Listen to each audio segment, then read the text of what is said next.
Friends, मैं विनय निर्भीक। Friends, आपका एक बार फिर से हमारे चैनल पर स्वागत है।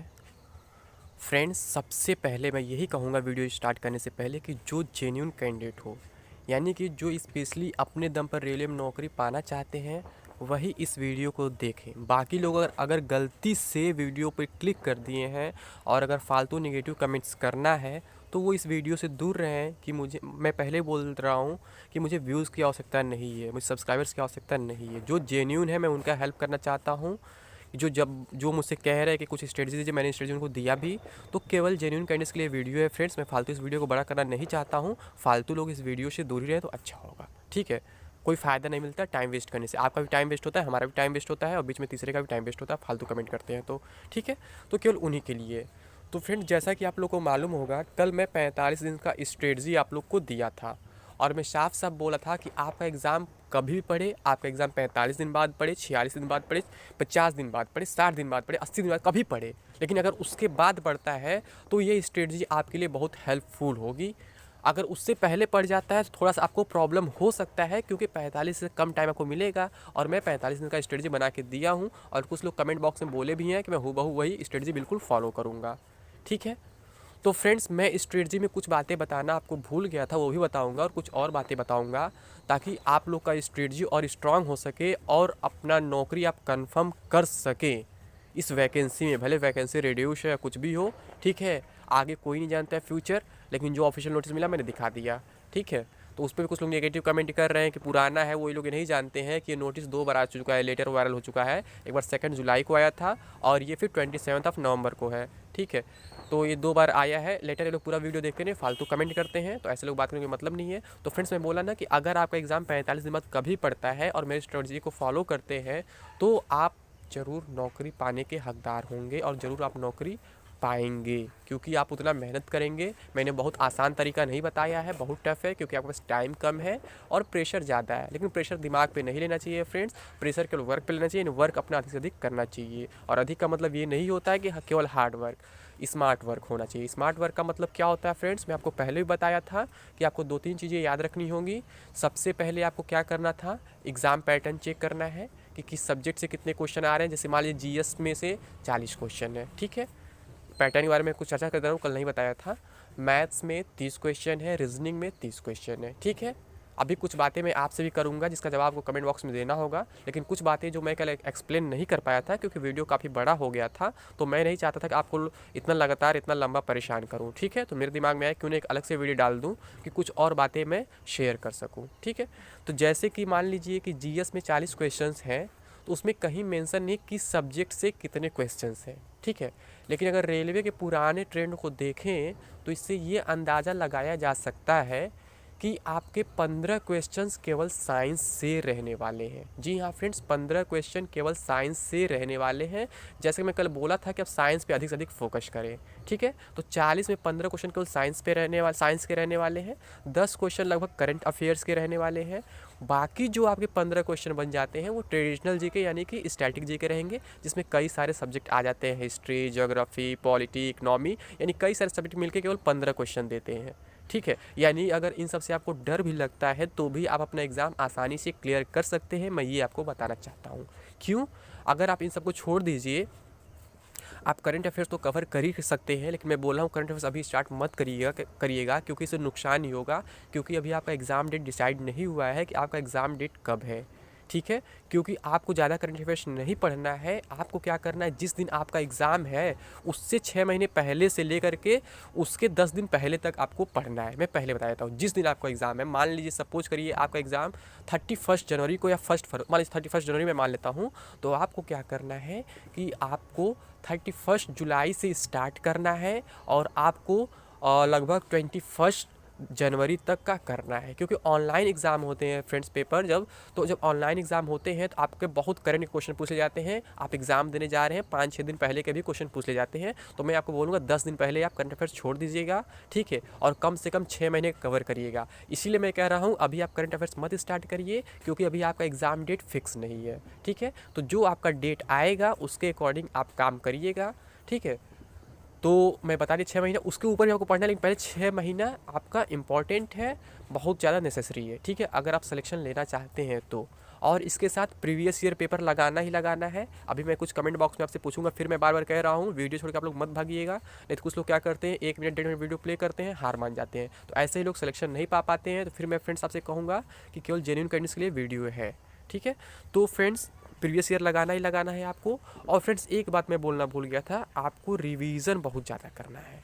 अगर आप मान लीजिए कुछ पढ़ाई कर रहे हैं तो उसको रिवाइज़ नहीं करेंगे तो फिर आप भूल जाएंगे।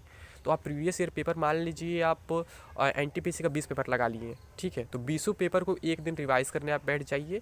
कहाँ कहाँ आपका मिस्टेक हुआ, क्या हुआ, पूरा एनालाइज कर पूरा रिवाइज़ कर लीजिए। बाकी सिंगल पेपर तो रिवाइज एनालिसिस करेंगे ही करेंगे, लेकिन 20 पेपर एक साथ एक दिन लेके बैठ जाइए, उसको कंप्लीट कर डालिए, ताकि इससे ये हो कि आपका जो भी 20 पेपर आप लगाए हैं उसमें से कुछ भूले ना। फ्रेंड्स अगर आप मैथ्स, रीजनिंग, साइंस और करंट अफेयर्स फोकस कर लेते हैं तो आपका 100% सिलेक्शन होना तय है, चाहे वैकेंसी कितना भी कम रहे, ठीक है। क्योंकि सब लोग कर नहीं पाते हैं, बस कहते हैं। तो मैं आपसे यही कहूँगा, मैथ्स, रीजनिंग, साइंस और करंट अफेयर्स फोकस करें। बाकी स्ट्रैटेजी को छोड़ सकते हैं अगर कोई प्रिपरेशन आपका नहीं है तो। अगर आप आर्ट्स बैकग्राउंड से नहीं है, यानी ह्यूमैनिटी बैकग्राउंड से आप नहीं है, तो आप बाकी को छोड़ सकते हैं अगर आप साइंस बैकग्राउंड से हैं तो। लेकिन अपने साइंस बैकग्राउंड को ही स्ट्रॉन्ग करिए, ठीक है। साइंस बैकग्राउंड को ही स्ट्रॉन्ग कर लेंगे तो आप ही के लिए फ़ायदेमंद होगा। यानी कि साइंस, करंट अफेयर्स तो आपको पढ़ना ही पड़ेगा हर हाल में। तो science, current affairs, maths, reasoning इतना कर लेते हैं अगर आप, तो आपका कितना बन जा रहा है, लगभग 85 क्वेश्चन बन जाएगा, केवल 15 क्वेश्चन आपका छूट जाएगा, ठीक है। तो ये करना ही करना है फ्रेंड्स। तो फ्रेंड्स मैं कल जो बताया था उसी का समझिए अगला पार्ट ये आज है। तो आज मैं ये कहने वाला हूँ, पूछने वाला हूँ आप लोग से कि आप लोगों में से कितने लोगों ने आज एग्ज़ाम पैटर्न और सिलेबस चेक कर लिया है। जिन्होंने चेक कर लिया है वो कमेंट बॉक्स में ज़रूर बताएं कि हाँ मैंने अपना सिलेबस, एग्ज़ाम पैटर्न चेक कर लिया है। मैंने वैसे आज एक्सप्लेन भी कर दिया थोड़ा सा, लेकिन आप ज़रूर बताएं चेक कर लिए, वहाँ से आपको क्या इन्फॉर्मेशन निकलता है कि क्या आपको पढ़ना चाहिए, कैसे पढ़ना चाहिए, क्या आपने अभी तक उसे सीखा है अपने एग्ज़ाम पैटर्न और सिलेबस से। कुछ लोगों को मजाक लगेगा कि एग्ज़ाम पैटर्न सिलेबस क्या सीखने वाली बात होती है, लेकिन होती है फ्रेंड्स। अगर आप वही पकड़ लेंगे तो समझिए आपका सिलेक्शन तय है, आप उसी के अनुसार तैयारी कर पाएंगे।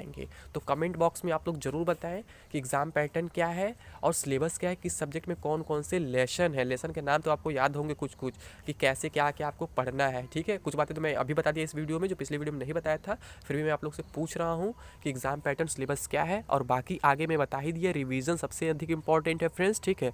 तो सबसे पहला काम क्या है, पैटर्न सिलेबस को अगर आप आज समझ लिए हैं तो कल मैं आपको अगला टास्क दूंगा, हो सुबह कोई वीडियो ला दूँ, ठीक है। मैं कल बताऊँगा आपको क्या करना है, कैसे करना है, ठीक है फ्रेंड्स।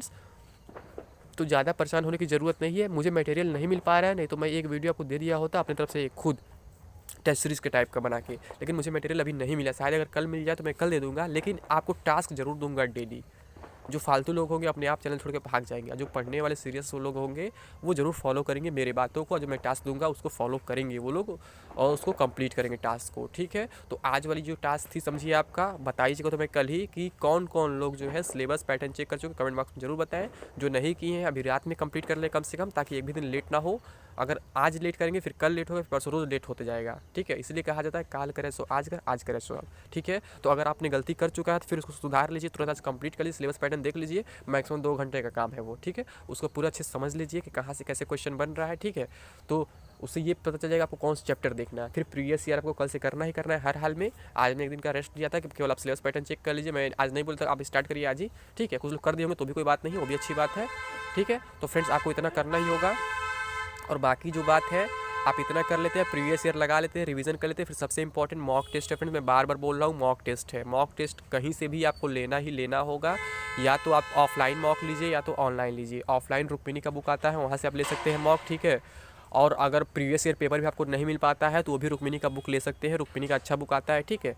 तो आप उससे आप प्रीवियस ईयर पेपर भी ले सकते हैं, उसका आप प्रैक्टिस सेट भी ले सकते हैं, जैसे मॉक टेस्ट करते हैं प्रैक्टिस सेट भी ले सकते हैं। और करंट अफेयर्स के लिए मैंने स्पीडी का ऑलरेडी बता ही चुका हूँ, करंट अफेयर्स स्पीडी ले लीजिए। साइंस के लिए भी स्पीडी ले सकते हैं, ठीक है, ले सकते हैं, ले लेंगे तो अच्छा ही रहेगा। तो इतने सारे बुक काफ़ी सफिशिएंट है। लेकिन ये फ्रेंड्स हिंदी मीडियम के लिए है, इंग्लिश मीडियम के लिए क्या मटेरियल है अभी मैं एक्जैक्टली नहीं बता पाऊंगा। इंग्लिश मीडियम के लिए करंट अफेयर्स आपको मिल जाएगा, जीएस मिल जाएगा, साइंस भी मिल जाएगा, आपको लूसेंट का लेना पड़ेगा। साइंस आपका शायद स्पीडी का ना आता हो इंग्लिश मीडियम में, ठीक है। तो साइंस का आप लूसेंट का ले सकते हैं। और बाकी मैथ्स रीजनिंग का प्रिपरेशन आपको बुक से कम कर पाएंगे, आपको किसी न किसी कोचिंग या किसी न किसी मेंटर का हेल्प लेना ही पड़ेगा। मैथ्स रीजनिंग ऐसे सब्जेक्ट होते हैं, क्योंकि बुक से रटेंगे तो रटा नहीं पाएगा, ठीक है। अदरवाइज मैंने बुक तो सजेस्ट कर ही दिया था, सजेस्ट किया था कि अजय चौहान का रीजनिंग आता है, वो हिंदी इंग्लिश दोनों में साथ आता है, और एक एस डी यादव का मैथ्स आता है, वो भी शायद हिंदी इंग्लिश दोनों में आता है। हाँ सर फ्रेंड्स वो भी दोनों में आता है, ठीक है। तो आप उसे भी प्रीफर कर सकते हैं, ठीक है। तो यहाँ से क्या होगा, आपका सारा डाउट क्लियर हो जाएगा। बाकी मैं रोज़ आप लोग को चेक करते रहूँगा आप लोग क्या कर रहे हैं, कैसे कर रहे हैं, ठीक है। मैं एज अ फ्रेंड चेक कर रहा हूँ, ठीक है। मैं कोई आपका बॉस नहीं हूँ कि आपको धमकी दे रहा हूँ या फोर्स कर रहा हूँ। मैं इसलिए चेक करना चाहता हूँ, देखता हूँ आप लोग कितना वर्क कर पाते हैं और क्या क्या आपको कठिनाइयाँ आ रही हैं, क्या क्या आपको कहाँ कहाँ आपको हेल्प की ज़रूरत है, ये सब मैं जानना चाहता हूँ फ्रेंड्स, ठीक है। तो मैं आपसे बस इतना ही कहूँगा कि 3-4 बात ध्यान रखें, सिलेबस पैटर्न को समझ लें, प्रीवियस ईयर पेपर लगाएं, रिवीजन करें उनका, ठीक है। उसके बाद मॉक टेस्ट जरूर दें, सबसे इंपॉर्टेंट मॉक टेस्ट है फ्रेंड्स, उसको बिल्कुल ना भूलें। तो ये सब 3-4 जो बातें हैं, इनको अगर आप भूलते नहीं हैं तो फिर आप बहुत अच्छा कर जाएंगे। और जीएस का पार्ट लूसेंट से आप पढ़ सकते हैं, अगर आपके पास टाइम है तो, नहीं है तो फिर कोई बात नहीं है। लेकिन कम से कम प्रिपरेशन आपको 45 दिन लगने वाले हैं। अगर उससे पहले एग्जाम है तो आपको बहुत ज़्यादा वर्क करना पड़ेगा, एक दिन में कम से कम 4 पेपर लगाना पड़ेगा, जबकि मैं आपको बोला हूँ 2 पेपर लगाने के लिए, ठीक है। तो ऐसे आप करेंगे तो ज़्यादा अच्छा होगा। सॉरी, 2 पेपर नहीं, मैं 4 पेपर बोला था, 2 पेपर काफ़ी कम हो जाएगा, क्योंकि आपको लगभग कितना पेपर लगाना है, 80 पेपर लगाना है, ठीक है। मैं खुद भूल गया क्या बोला था कल। तो 80 पेपर लगभग लगाना है, तो 4 पेपर लगाना ही लगाना होगा। क्योंकि आप मान लीजिए 20 पेपर मैं एनटीपीसी का बोला हूँ, 20 पेपर ग्रुप डी का बोला हूँ, 20 पेपर आरपीएफ का बोला हूँ, 20 पेपर एलपी टेक का, तो 4 पेपर मैं बोला था कि 4 पेपर लगभग यही 20 दिन खींच ले रहा, आप देख रहे हैं, ठीक है। क्योंकि आपका टाइम बहुत कम है, तो मैं बताया भी था इसके बाद क्या करना है, आपको मॉक देते रहना है। जीएस का पार्ट आप थोड़ा कम कर देंगे, उसमें टाइम कम देंगे, क्योंकि मैं बता ही दिया जीएस में क्या, केवल साइंस आपको स्पेशली पढ़ना है, अदर सब्जेक्ट को आप थोड़ा सा स्किप भी कर सकते हैं, ठीक है फ्रेंड्स। तो आज मैं बस इतना ही कहूँगा, वीडियो लंबा होते जा रहा है, कुछ लोग पहले भाग गए होंगे, कुछ लोग अब तक बने तो अच्छी बात है। और जो लोग अब तक बने हो कमेंट बॉक्स में जरूर बताएं, इससे पता चल जाएगा कि आप लोग लास्ट तक बने कि नहीं बने, ठीक है। कमेंट बॉक्स में जरूर लिखिएगा कि हाँ मैं लास्ट तक वीडियो देखा हूँ, इससे पता चलेगा कितने लोग लास्ट तक वीडियो देखें और पता चलेगा कितने लोग सीरियस एस्पिरेंट हैं, ठीक है। तो आज के लिए बस इतना ही फ्रेंड्स, थैंक यू।